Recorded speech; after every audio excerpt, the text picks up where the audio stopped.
Well, the Chicago Bulls continue to losing their seventh straight loss in a row. The season end is coming very, very shortly, and the Bulls only have 4 games left, 1 week left on the season. Can the Chicago Bulls just finish this thing on out without major injuries or major problems? We're going to talk about it all and more, but you know what we got to do first, right?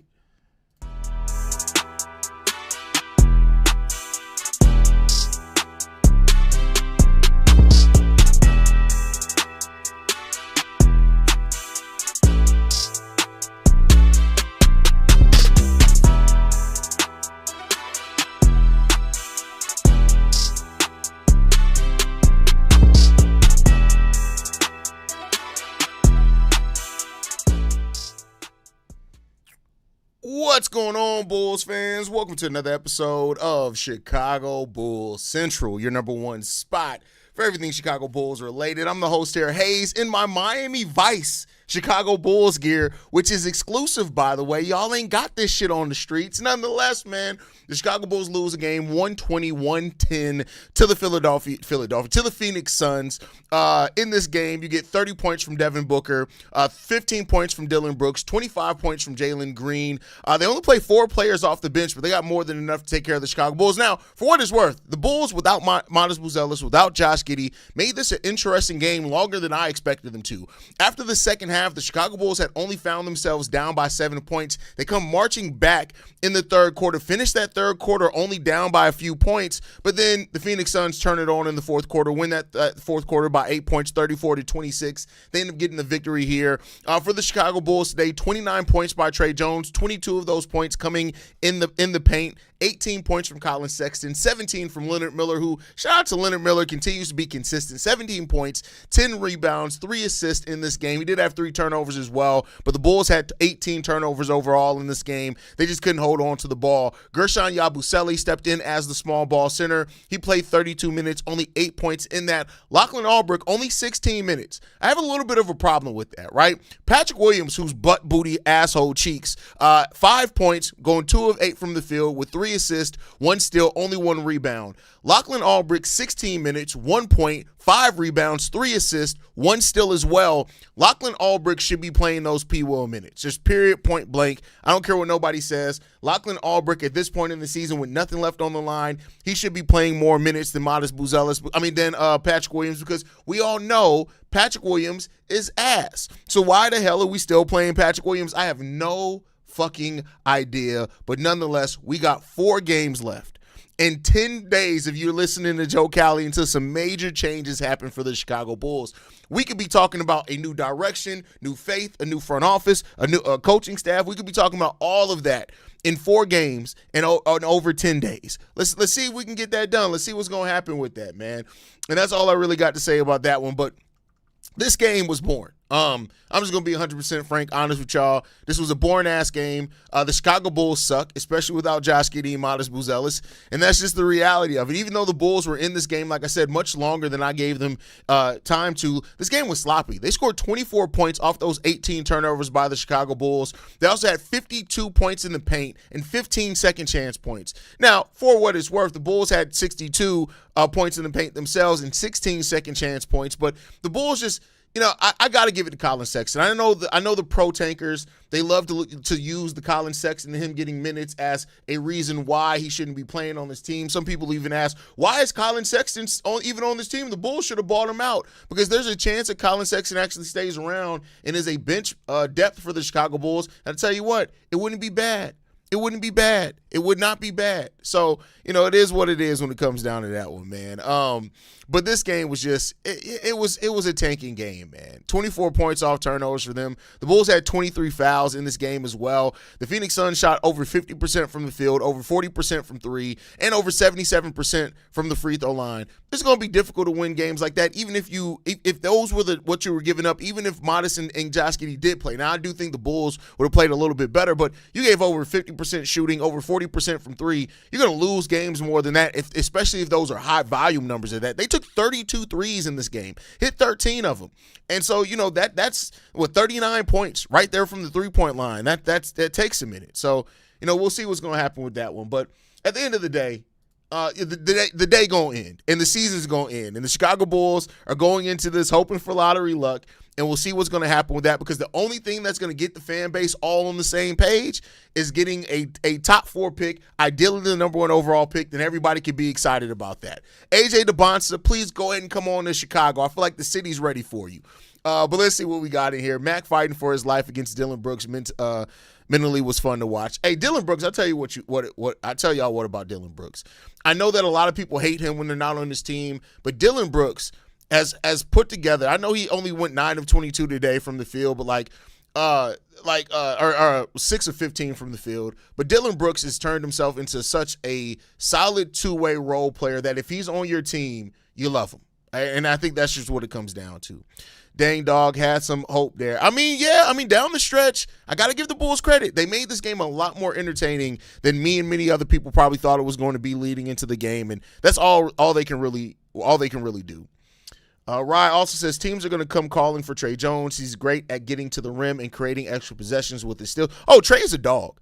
He's literally a pit bull. Tre Jones is a pit bull, and I love the fact that he's on this team.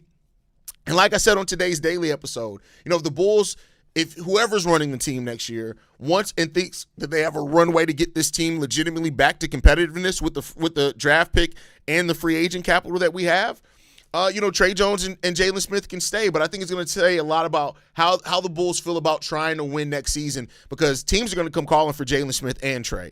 And I'm not going to say that you can get a first round, maybe a low first. Like, the only thing that I can say that is if, right now, this is a big if. I'm not even looking at the draft board, so I don't even know if this need even works out.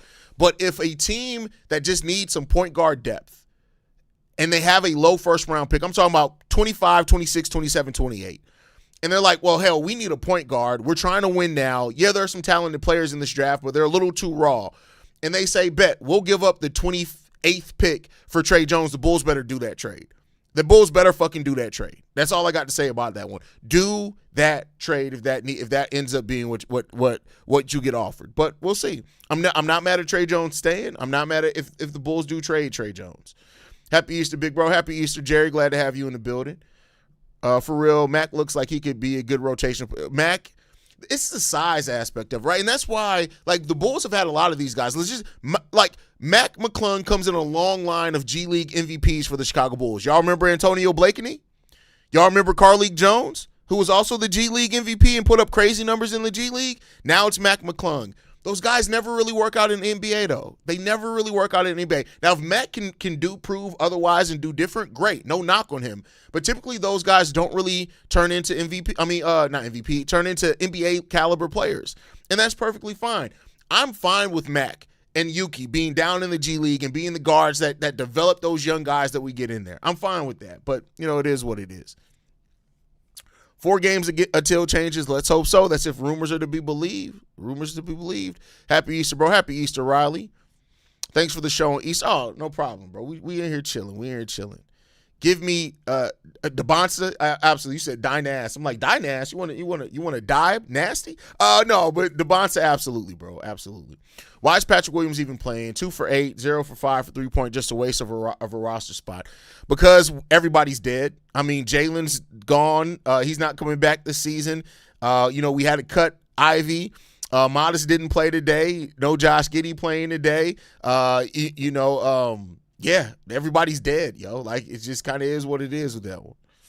Shay says, I hope all the BS is worth it. I hope so too, bro. I hope all the BS is worth it too.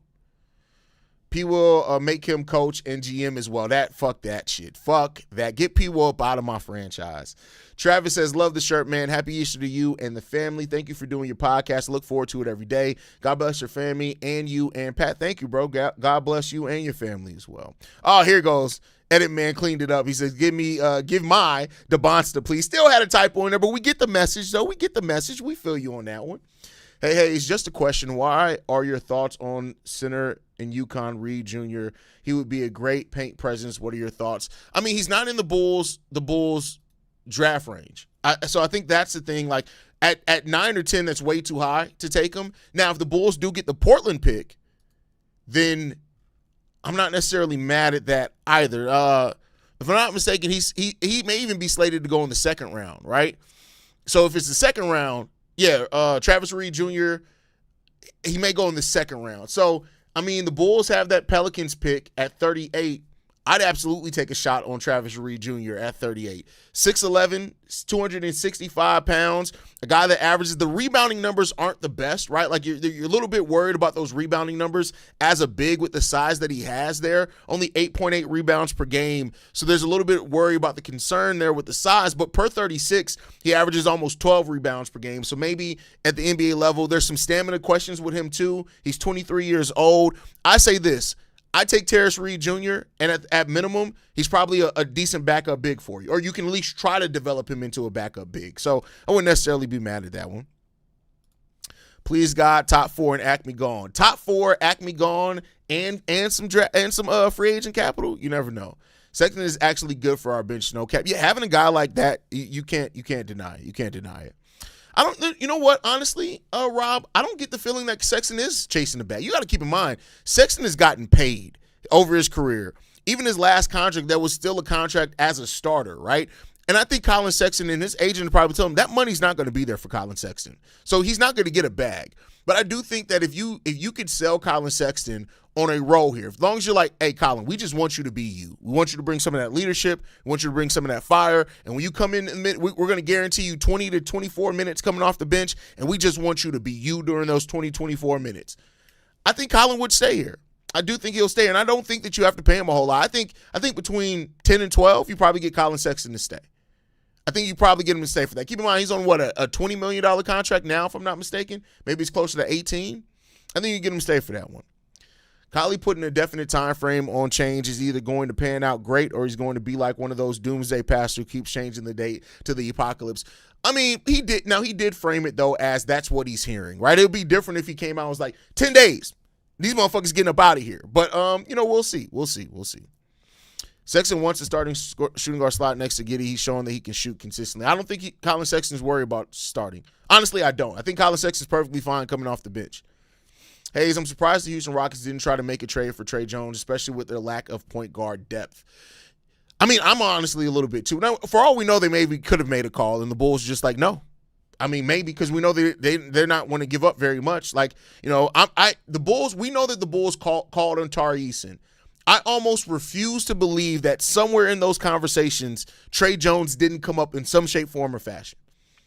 That's just my personal opinion. Bulls keep wasting two-way spots. The front office sucks at player evaluation. Why do you feel they wasted a two-way spot, a two-way contract? Tell me what you mean on the two-way contract there, Rob. Before I respond, I just want to get your full opinion on that because I don't want to assume what I think you mean by that. This is a game we should have tried to win and help Portland's odds. I mean, Portland's odds aren't really going to help against the Suns, though. Like you really want, like, not to say that the Sun. I know the Suns are above the Portland Trailblazers, but they're already there's not even enough games. No, it wouldn't have helped them. If I'm not mistaken, they're 5 or 6 games below the Phoenix Suns.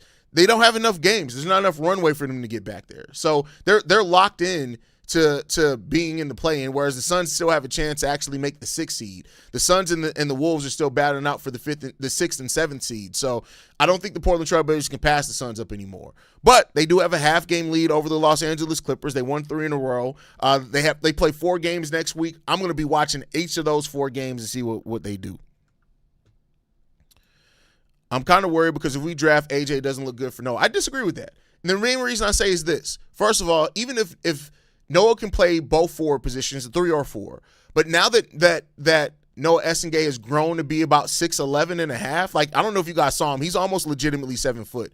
The long-term position for Noah may be 4 or 5 and maybe the starting 5. We don't know, right? So I won't say that, but here's the thing. Even if it does, fuck him. Like, no offense, right? Like, you take AJ DeBonsa, it don't matter. Like, you take AJ DeBonsa and you look at Noah and be like, we got you, bro. We got you 10-15.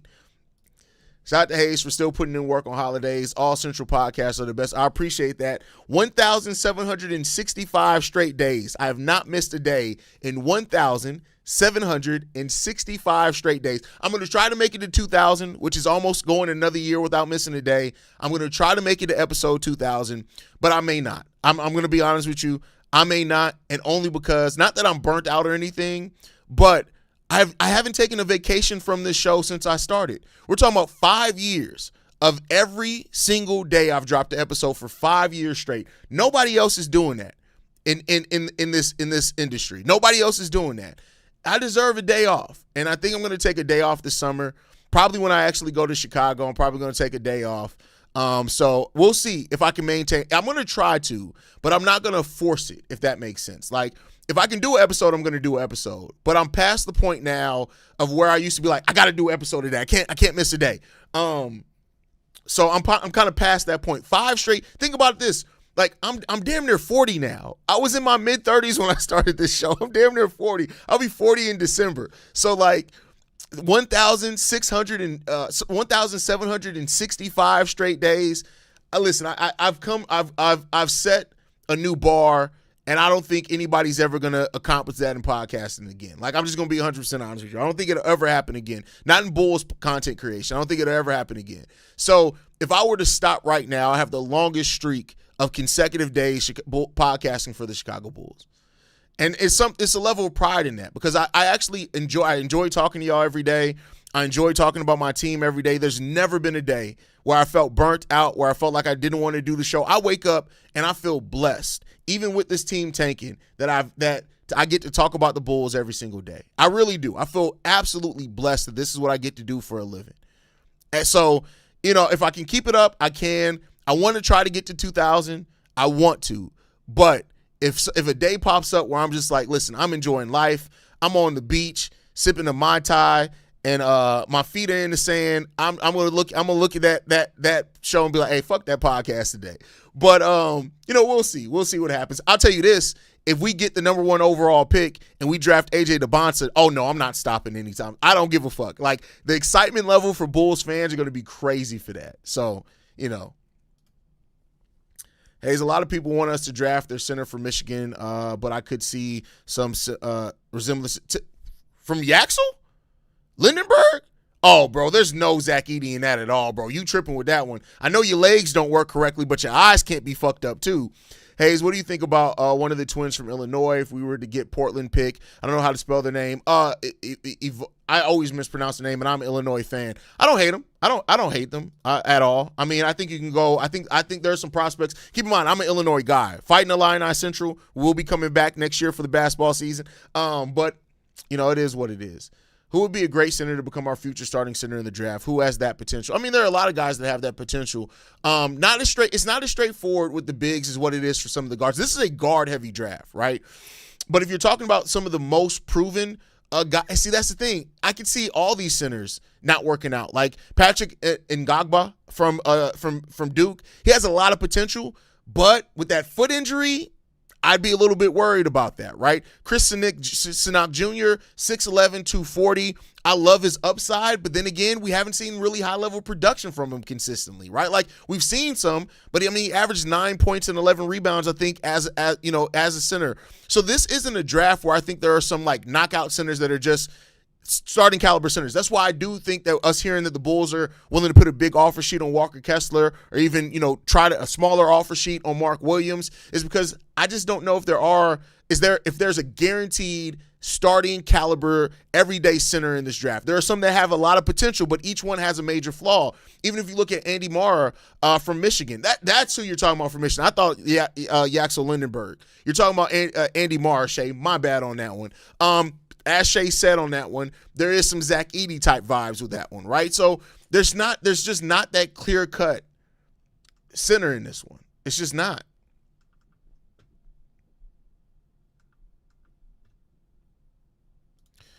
We know who Mac McClung is. Get me a new young guy to look at. Got to cycle through guys to see if you can find a gem. Yeah, I mean, but here's the thing. It's not just about the two-way contracts. Usually, if you find a gem in the G League, you're signing somebody to the G League contract and then working them out. Usually, you kind of want proven things as two-way contracts. We signed Mike McClung, remember, because Yuki initially went down. That's why we brought in Mac McClung. We'll see. As it stands right now, Phoenix Suns is 3 games ahead of Portland. The Blazers have the Spurs and the Nuggets coming up. Bulls beating Phoenix is not going to help Portland. There you go. Shout out to Troy for bringing the clarity through on that one. Hayes, wow, when you first started this channel, I was 25. Now I'm 30. It's crazy. That's funny. I'm exactly 10 years older than, basically 9 years, because by the time I turn 40, you'll turn 31. But, yeah, man, it's crazy. Like, how long I've been doing this. 5 straight years. And It's been amazing. Like I can honestly say, like, doing this show is amazing. I literally have never felt like I didn't want to do this show. Never. And so that's amazing. Respect, bro. It's definitely noticed by your frequent viewers. I appreciate that. Rob didn't look too bad, especially in that throw. Rob always does something, right? Something. Yeah, Mister. I was tripping on that one. Yaxel's been on my mind because it's been such a big conversation. But you're absolutely right.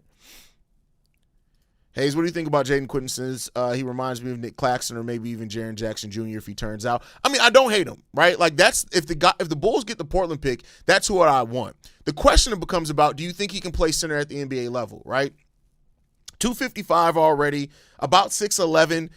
If I'm not mistaken, he's one of those guys that doesn't have the huge wingspan. So I think even at being 6'11", he maybe has like a 7'1" wingspan. But it's such a small sample size with him that you just don't really know what he's going to turn into. But maybe that's worth taking. If you get the Portland pick, maybe it's worth taking a shot on that because maybe, just maybe, he can end up turning into something huge for you. You never know, right? You never know. If we don't get in the lottery, do you see any chance of us trading up in the draft? We're going to be in the lottery regardless. Lottery is the top first 14 picks. We're in the lottery. If you mean if we don't move into the top 4, no, because I think the talent, nobody's going to trade out of the top 4, and then the talent you can basically get, the top 5 picks I think have all separated themselves, 5 or 6, right? And I don't see any team trading out of the top 5 or 6, and then anything out of that is all very similar ceilings. So I think it'll be a waste of assets unless the Bulls can move into the top 4, but they got a lottery pick regardless, Brody.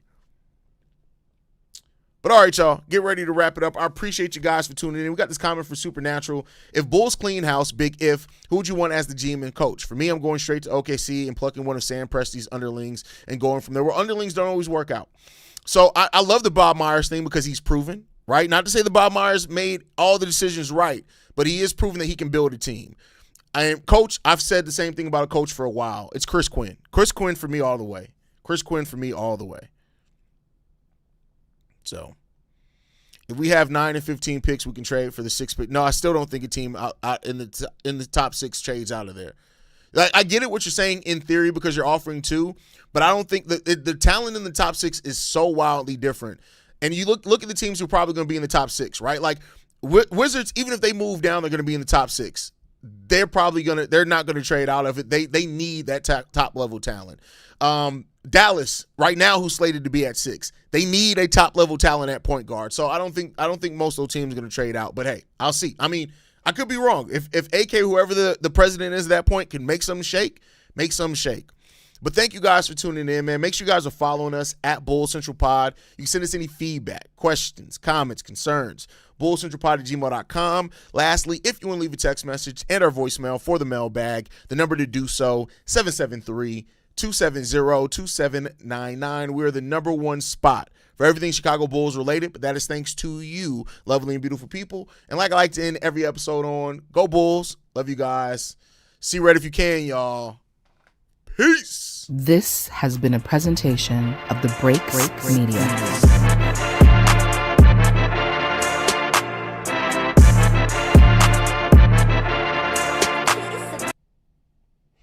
First of all, I know I've only done this when I'm roasting people. I'm not roasting people. Shout out to DY4T. He says his birthday, he turns 32 on the 24th. I always like to acknowledge everybody's birthday. Happy